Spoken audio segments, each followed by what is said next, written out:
नमस्कार दोस्तों, मैं हूं दीपक कुमार और आप देख रहे हैं pre school education YouTube channel. आज हम एक ऐसे टॉपिक पर बात करेंगे जो अक्सर हर घरों में देखा जाता है कि बच्चा अपने पढ़ाई पर फोकस कैसे करे या फोकस को कैसे बनाए रखें। अक्सर पेरेंट्स का ये सवाल आता है कि हमारा बच्चा पढ़ाई पर फोकस नहीं कर पा रहा है, वो जल्दी ही उसका ध्यान भटक जाता है, वो एक जगह बैठ ही नहीं पाता है, ज्यादा देर तक पढ़ाई करने से कतराता है, भागता है, वो मन ही नहीं लगाता है पढ़ाई करने में। बिल्कुल सही है कि अक्सर घरों में ये प्रॉब्लम आ रही है कि बच्चों का फोकस बिगड़ चुका है, बच्चे पढ़ाई में ध्यान नहीं दे रहे हैं, पेरेंट्स काफी परेशान है, इसका समाधान क्या हो। तो चलिए आज इसी समाधान पर हम लोग बातचीत करेंगे। कुछ बिंदुओं पर कुछ ऐसा पॉइंट है जिस पर हम लोग बातचीत करके समझने का प्रयास करते हैं कि क्या इसका समाधान हो सकता है।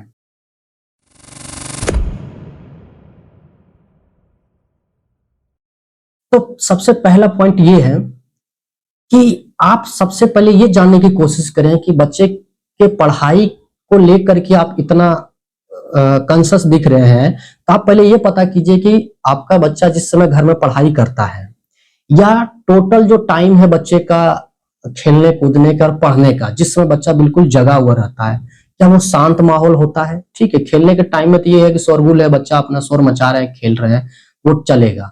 लेकिन उसके बाद जब बच्चा घर में रहता है या पढ़ाई करता है, तो क्या आप बता सकते हैं कि आपके घर में जो पढ़ाई का जो वातावरण होना चाहिए, शांत वातावरण, वो उपलब्ध है? अगर टीवी चल रही है, मोबाइल कोई सदस्य चला रहे हैं या घर में किसी भी रूम में अगर कोई म्यूजिक वगैरह बज रहा है या कोई और एक्स्ट्रा एक्टिविटी हो रहा है जो बच्चे को खींच लेती है अपने तरफ, ये स्वाभाविक सी बात है। बच्चा बच्चा ही होता है अक्सर न, वो ये समझता है कि ये मुझसे रिलेटेड कोई चीज हो रही है तो उसका ध्यान खींच जाता है, तो वो बच्चा पढ़ाई पर फोकस नहीं कर रहा। देखने में तो लगेगा कि बच्चा टेबल पर बैठा हुआ पढ़ाई कर रहा है, लेकिन वो उसका ध्यान वो सारा क्या हो गया है, कहीं और चला गया है, तो वो पढ़ाई पर फोकस नहीं रहेगा, तो ऑब्वियसली वो डिस्टर्ब हो जाएगा। तो आप सबसे पहले ये पता करें कि क्या आपके बच्चे का जो पढ़ने का जो रूम है या जहां पर वो बैठ के पढ़ता है वो शांत है, घर में सब ठीक है, कहीं कोई डिस्टरबेंस तो नहीं है बच्चे को हो रही है, रोशनी ठीक है, बिल्कुल। उसका अगर कोई प्रॉब्लम हो, बॉडी प्रॉब्लम भी हो, तो वो भी आप एक बार चेक कर लें। तो इन सारे कारणों से भी बच्चा डिस्टर्ब होता है। तो एक ये बिंदु हुआ जिसको आप देख करके समझ करके ठीक कर सकते हैं। दूसरा पॉइंट है कि स्मॉल गोल्स, बच्चे को छोटे छोटे लक्ष्य दें। इसका कहने का मतलब ये है कि बच्चे को लगातार आप पढ़ने के लिए घंटा 2 घंटा के लिए आप नहीं लगा सकते हैं। बच्चा, उसका दिमाग ऐसा है कि बच्चे को आप 20 से 25 मिनट भी रोक लिए तो बड़ी बात होती है।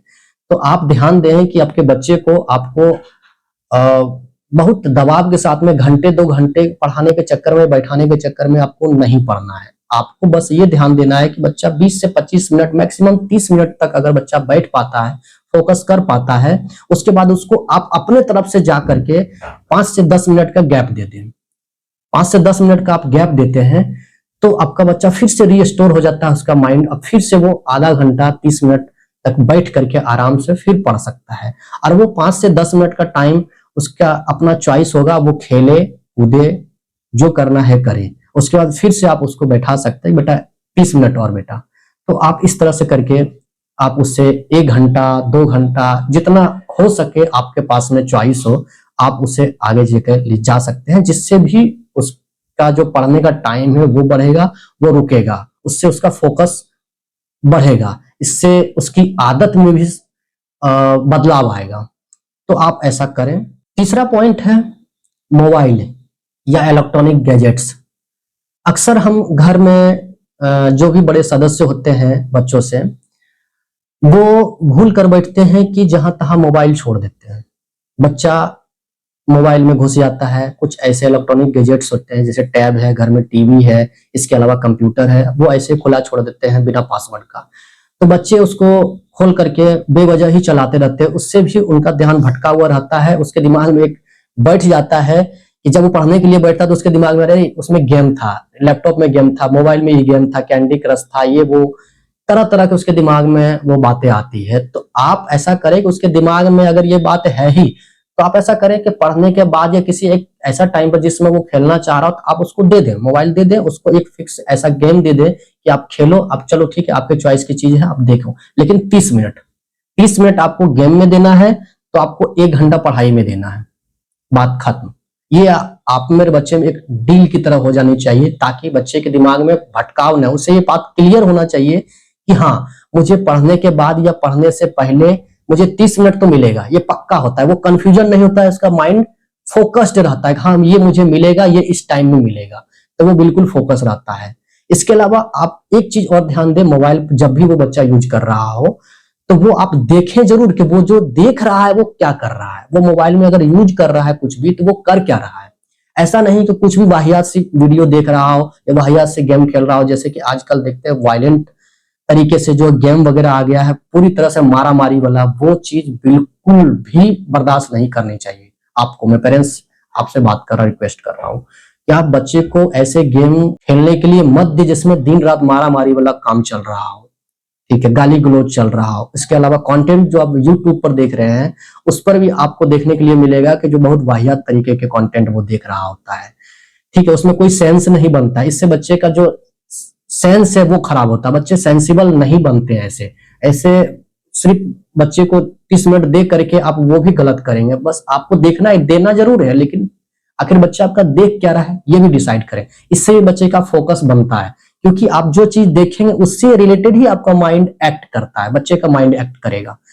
तो आप इस बात पर भी फोकस करें कि बच्चे को जो भी गैजेट्स या मोबाइल दें, उसमें वो कंटेंट क्या देख रहा है ये भी बहुत मैटर करता है, ये भी उसके पढ़ाई में सहयोग कर सकता है या उसको पढ़ाई से दूर भी कर सकता है, तो ये मैटर करेगा।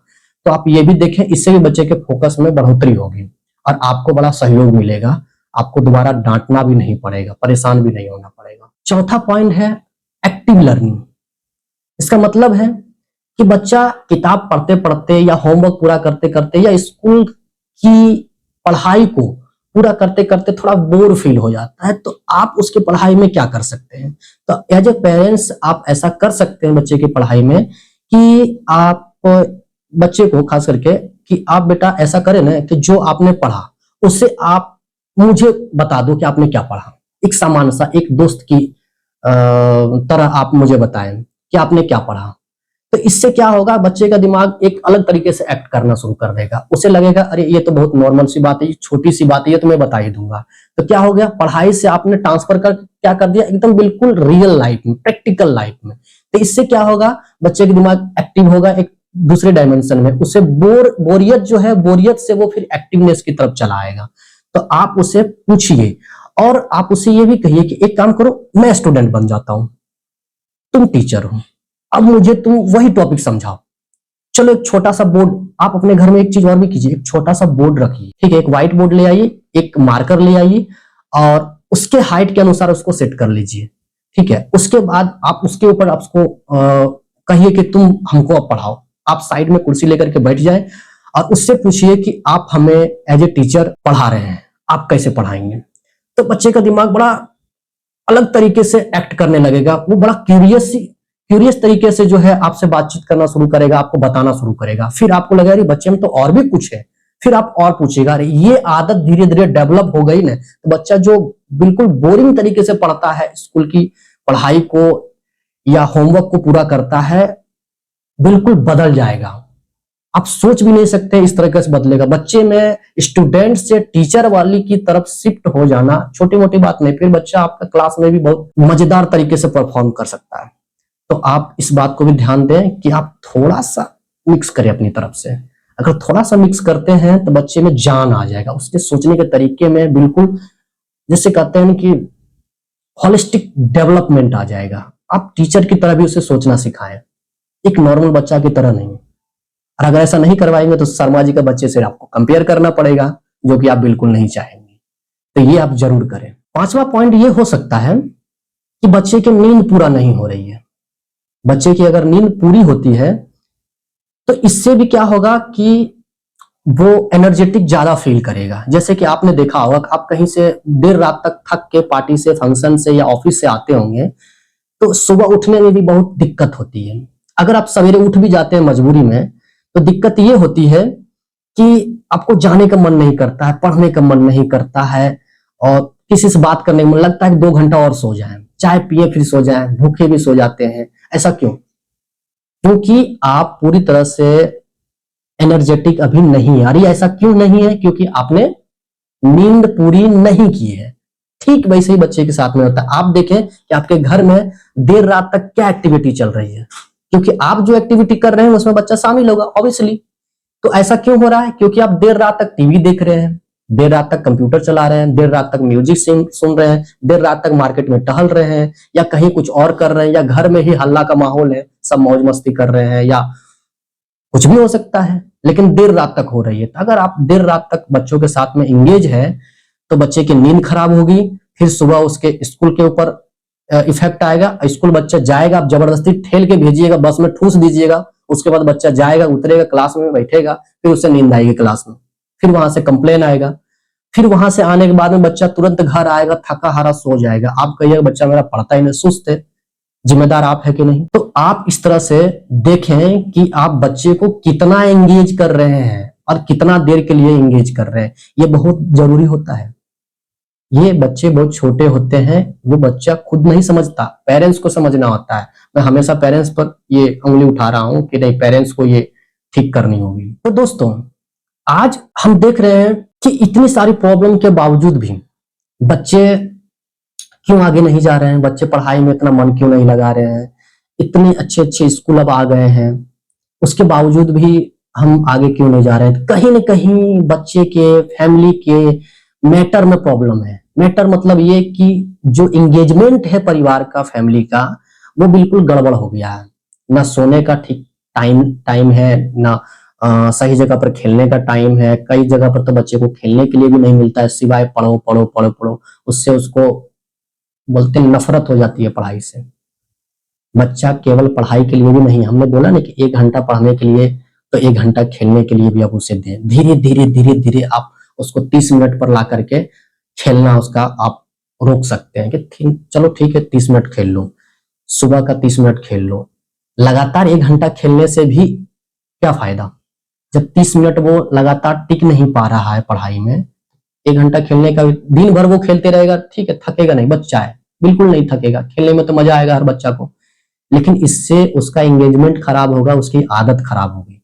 आप उसको एकदम एक शेड्यूल में ढाल के रखिए, नहीं तो फिर आप कंपेयर करते रहिए किसी और बच्चे से। ये बहुत जरूरी है, पेरेंट्स इस पर ध्यान देंगे। और अगर अभी तक आप ये वीडियो देख रहे हैं तो इससे ये समझ में आ रही है मुझे कि आप अपने बच्चों को लेकर के कितना चिंतित हैं, आप उसे आगे लेके जाना चाहते हैं, मैं समझ सकता हूं। तो आप हमसे जुड़े रहिए, सब्सक्राइब कीजिए और आने वाले वीडियो का इंतजार कीजिए। इससे भी और अच्छे अच्छे टॉपिक पर हम बातचीत करेंगे। अगर आपका कोई सवाल हो इससे रिलेटेड तो आप कमेंट बॉक्स में लिखें और हमें बताएं। हम इसका सॉल्यूशन आपके सामने में लाकर रखेंगे और बेहतरीन तरीके से रखेंगे। और लाइक करना ना भूलें। नमस्कार।